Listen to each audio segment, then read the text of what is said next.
My name is Alex. I am an old man now, but I still remember my youth, when the world felt lighter. Do you have a best friend in your life? Someone who understands you and stays with you? I had a friend exactly like that. His name was Tom, my very best friend. He understood me in ways no one else did, standing by me through every season of life.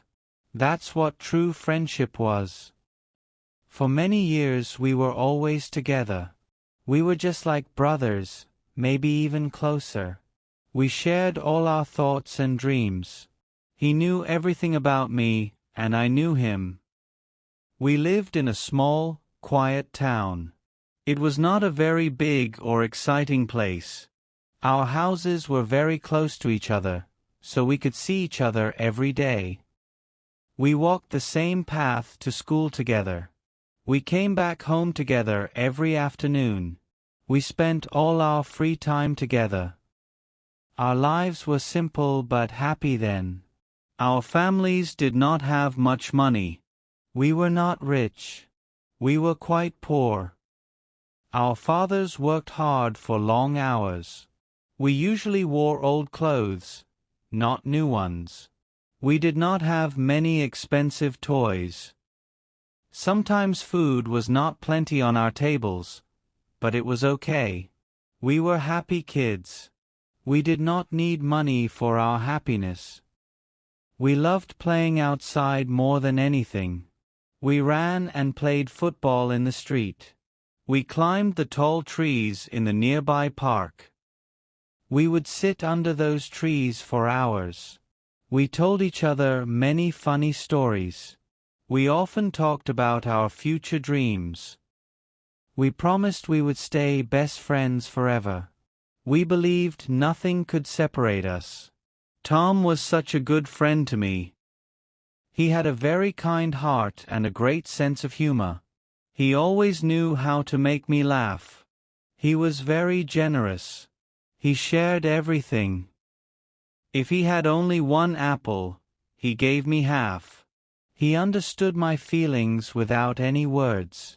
He was a very special person in my life. Our friendship was very strong and deep. We did not need to speak all the time. A simple look was often enough for us. We just knew what the other was thinking. It felt like our bond was unbreakable. We thought nothing could ever change it. We believed we would be like that forever. But we did not know what life had planned. But one day, everything started to change. It was a day that looked like any other day. The sun was shining and birds were singing, but it was not a normal day for Tom. He came to my house in the afternoon. He did not run.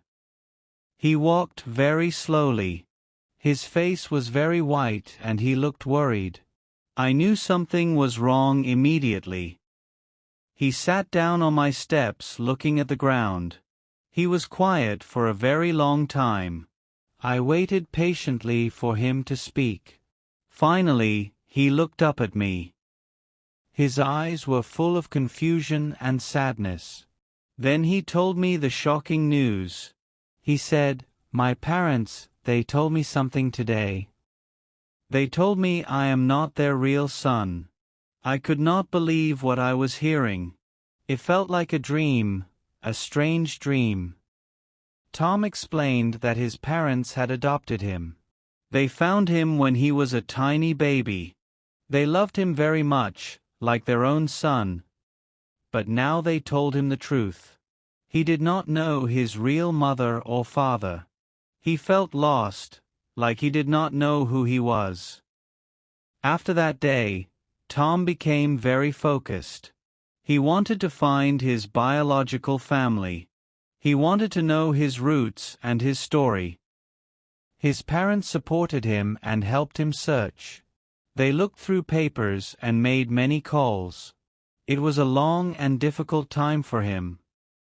Some days he felt hopeful, other days he felt sad. I tried to be there for him always. Then, after many weeks, they found them.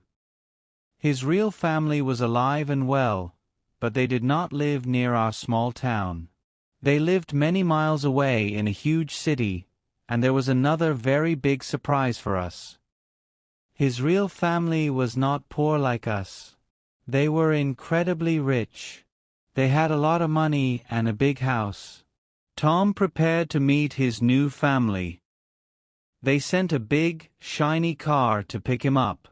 It was the most expensive car I had ever seen.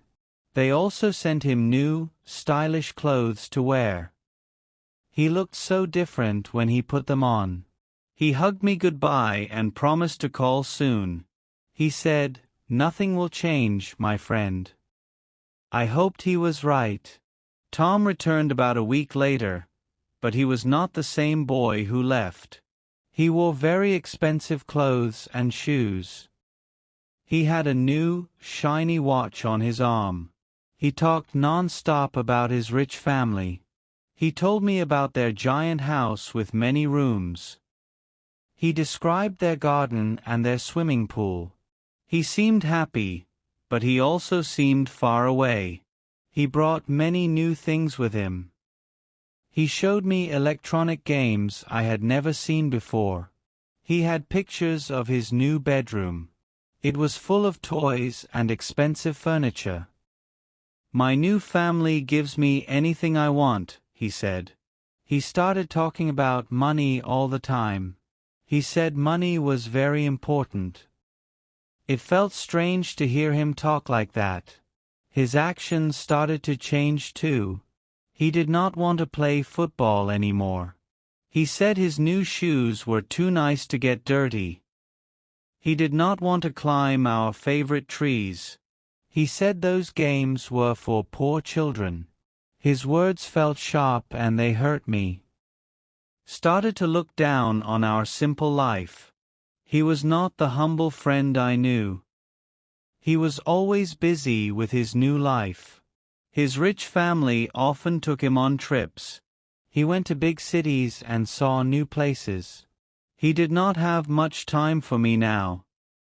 When I tried to see him, he often said no. He started spending time with different people. Our daily walks and long talks stopped. I felt a big space growing between us. I felt so confused and very sad. It was hard to see my best friend change.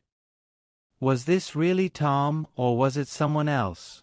It seemed like the money was changing his heart. I missed the old Tom very much. I missed his kindness and his simple joy. I started to worry. Was our friendship lost forever?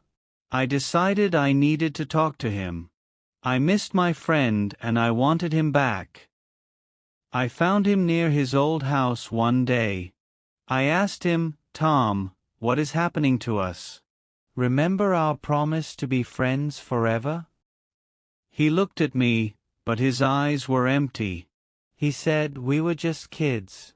Life is different now. You need to understand that." His voice had no feeling in it. He became more critical of our old life. He would say our town was too small and boring. He called our school and our games silly. One time he said something very hurtful. He told me, "You don't understand life because you have no money. Money is power. You should try to get some." It was clear he thought he was better than me now. He was not my friend anymore. The most painful moment came a few days later. I saw him in the town center. He was standing with his new rich friends.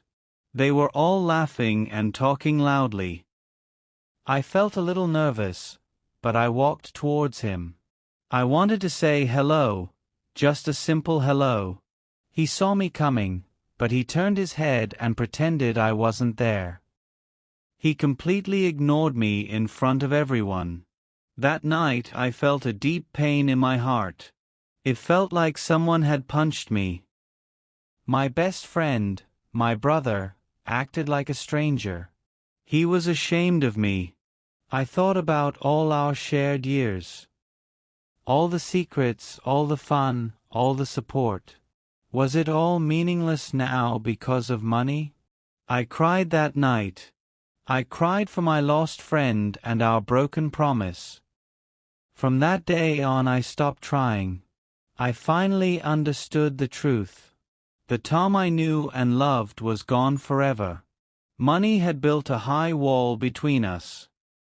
It was a wall I could not climb. It was a painful end to our beautiful story. Our friendship was now only a memory, a sad memory, of how money can change a person. It was time for me to move on alone. Life went on as it always does, but the world felt less colorful without Tom. The walks to school were silent. The park seemed too big and quiet. I missed having someone who knew me so well.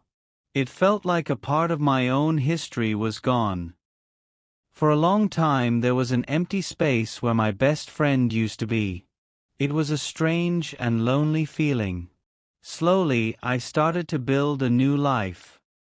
I spent more time reading books and learning. I helped my parents more around our small house. I started talking to other kids at school. I made a few new friends over time. They were nice people and I was grateful for them, but no friendship felt quite like the one I had. That special bond was gone. Sometimes I would see Tom's big car pass through town. He would be in the back seat, looking straight ahead. He always wore expensive suits and looked very serious. He never waved or even looked towards my street. He looked like a successful man with a lot of money, but his eyes never seemed to smile. I often wondered if he was truly happy inside. This whole experience taught me something very important. It taught me that money can be dangerous. It can change a person's heart and mind. It can make someone forget who they are. It can make them forget the people who love them. I learned that real wealth is not in a bank. It is in the love and kindness we share. That is the real treasure. Many years have passed since those days. The sharp pain has faded into a dull ache. I still remember Tom, the boy I knew. I remember our laughter and our dreams together. It makes me sad that our story ended that way, but I also accept it now. It was a hard lesson, but it made me stronger. It taught me what to value in life. Today my life is calm and I am content. I did not become rich like Tom did. I still live a simple life in a quiet town, but I feel I am wealthy in many ways. I have a family that loves me deeply. I have a few close friends who are loyal and kind. We share our time and support each other always. This is the kind of richness I value. I sometimes wonder what became of Tom. Is he still living in that big fancy world? Did all the money finally make him happy, or does he sometimes miss our simple days? I hope he found what he was looking for.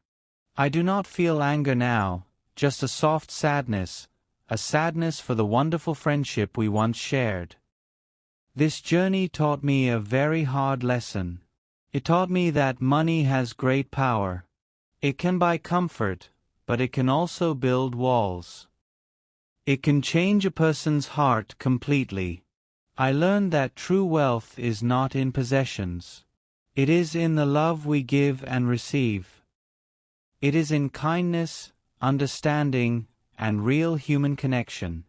The memories of those days are still clear.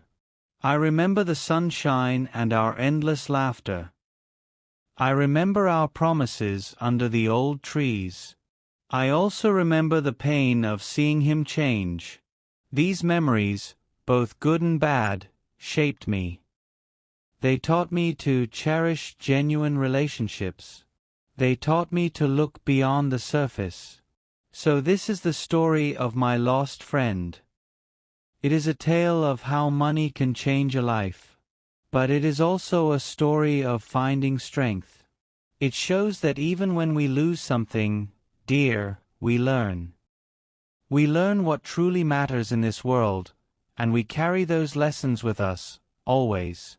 Our past makes us who we are today.